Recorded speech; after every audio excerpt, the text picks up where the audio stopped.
Gold versus silver. Who wins this one? Which one gets their ass kicked in an investment battle? What's the better investment? We're going to answer all these questions right now, today. So this comparison makes me think of Big Brother versus Little Brother. And everyone thinks that Big Brother always wins, but it's not true. And he might win at first, but then Little Brother kind of grows up and things get interesting. Let's talk about Big Brother first.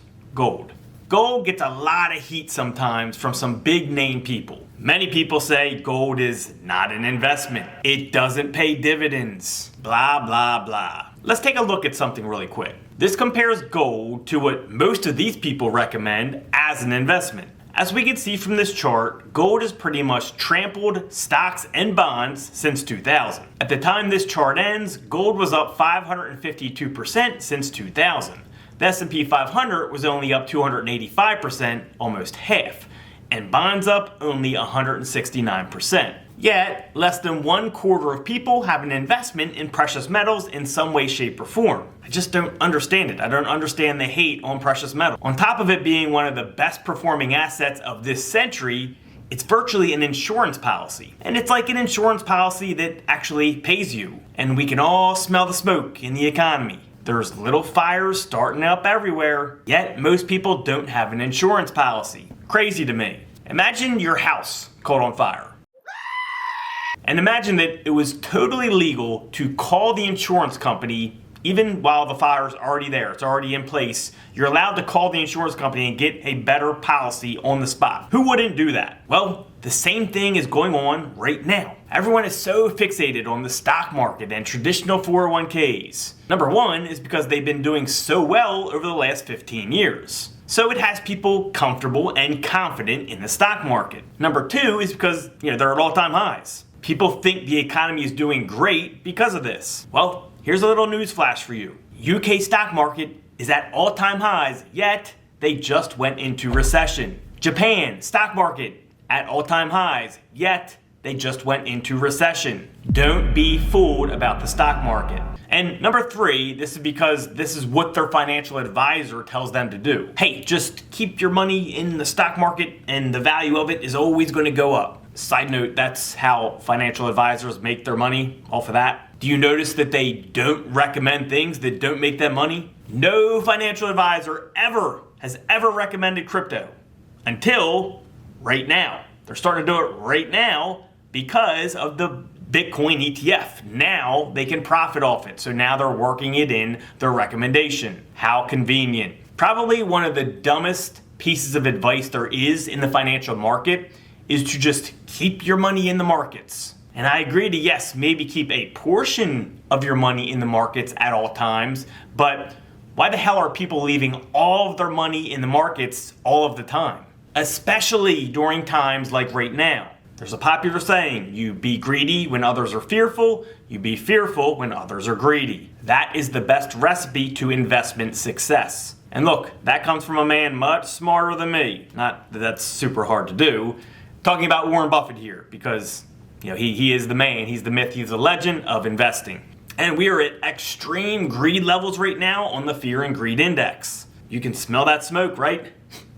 You smell what the Rock is cooking? Yeah, so get an insurance policy that actually pays you. Anyways, just had to rant there a little bit. Just a quick reminder, make sure you subscribe so we can keep you up to date on the markets, where they're moving, all backed up by real data. Okay, so let's talk about gold versus silver as an investment. So when it comes to investing in gold and silver, I like to think of gold as the big brother. Gold is the more stable and the more predictable big brother.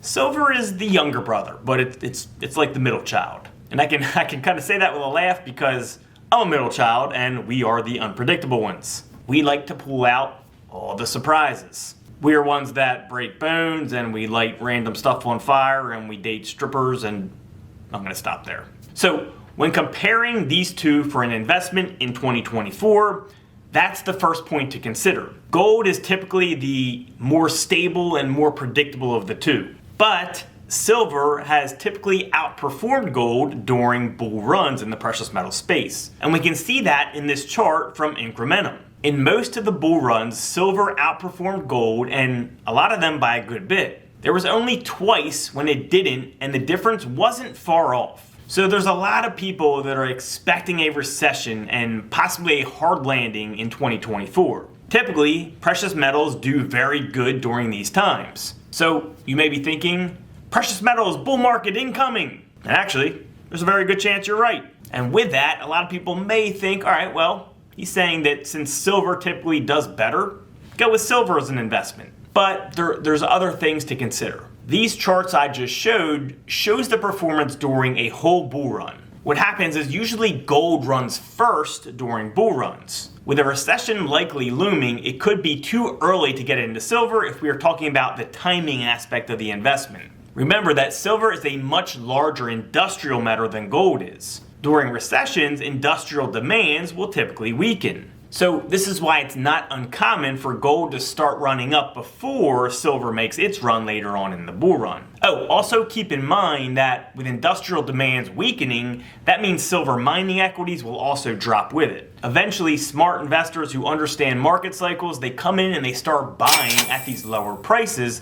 And of course, the price of silver starts quickly going up when that happens. So most people are probably hearing this and they're saying to themselves, all right, perfect. So what I'm going to do is I'm just going to buy gold now and I'll wait a little bit to buy silver. And I don't think that's a bad plan, but there is something else to consider when it comes to this. Silver is extremely undervalued right now. I mean, gold and silver are both undervalued, but silver is like extremely undervalued. And even though gold just hit an all-time high, it is still undervalued. So it's like, do you want to take the risk of silver going up before you actually get it at an extremely undervalued price? And to help you understand how undervalued it is, it's still half of its peak price in 1980. Half of its high price from over 40 years ago. So when I'm saying extremely undervalued, I mean it. Silver has the potential to absolutely explode during a precious metals bull market. Now, the other side of this is you want to consider, like, how are you going to be purchasing your gold and silver? Are you going to be buying just physical precious metals, gold and silver? Or are you going to be buying a gold IRA? You're going to be doing both? And how much funds do you have access to? This will all play a part in what you decide and what's the best way to go. To make it easy, let me tell you what I do, and I'll also tell you what I do in a different financial situation. So first, I have access to a pretty large amount of funds. And I'm not saying this to brag at all. It's just important to understand that affects how you're going to invest and your strategy, as investment strategies are different at different income levels, just the way it is. So when it comes to my physical metals, I own about 50% silver and about 50% gold. And I'm actually a little more conservative. A less conservative option would be more aggressive on the silver side because we know that it has a lot more room to grow than gold does. I mean, it could absolutely explode. Also, consider the fact that I don't really care about gold going up first and then silver. Like, I'm not trying to time it. I don't care about that timing aspect where I could buy gold and then sell it and then buy the silver before the silver runs up. Not that it's not a strategy that can't be profitable, but it's just that with the position I'm in, it's not worth the time and effort for me to personally do that strategy. Again, precious metals for me, they're more of an insurance policy and like a long-term strategy.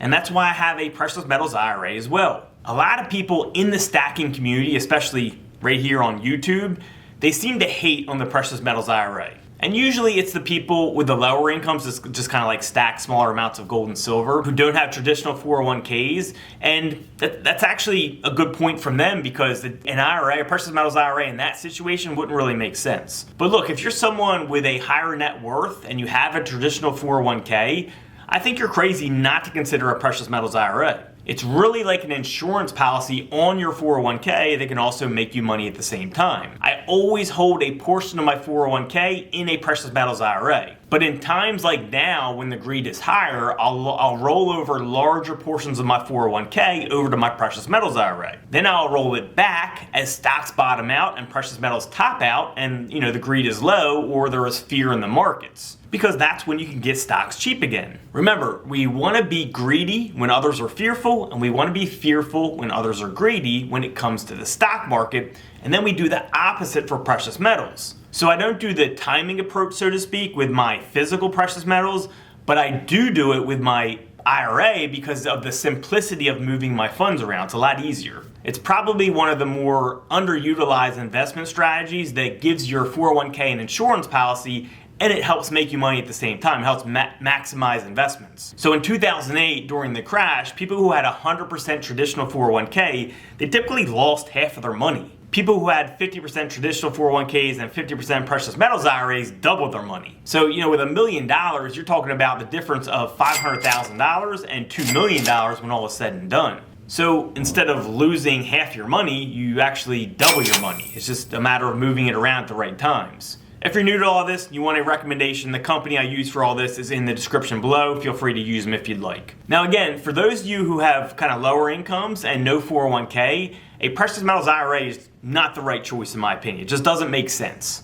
Depending on your income level, small amounts of gold and silver are likely the right option if you're on that lower income level, just kind of a little bit of stacking. I think if you are paycheck to paycheck, your best bet is just try to buy a little bit of silver at a time because silver is a lot cheaper. And I actually did a video on that a few weeks ago where I get an exact game plan of where you can how you can start stacking your silver and get a game plan in place. And in the end, silver may take a little longer than gold to pay off, but the payoff will likely be greater in the end. So if you're somewhere in the middle of the income streams, but you have no 401k, again, a precious metals IRA still doesn't make sense. And even in that case, I would just recommend buying physical precious metals rather than doing the IRA route, because that just wouldn't make sense for you. You just have to consider the fact that it's going to be different for everyone depending on their income levels and the situation they're in. But I'm just trying to give you different recommendations based off low income, high income, and then everything in between. And another thing to consider if you're buying physical metals is that silver is more affordable, but it's also heavier and it's tougher to store. So for example, my silver holdings are somewhere around the 10,000 ounce mark, and that's over 600 pounds. So that's not super easy to store, and transportation is a nightmare. The same value in gold would be 8 pounds. Very easy to store, very easy to hide, and very easy to transport. So hopefully this gives you kind of the base information you need when it comes to investing in gold versus investing in silver. The best news here is I don't think you can make a wrong choice when it comes to picking gold or silver.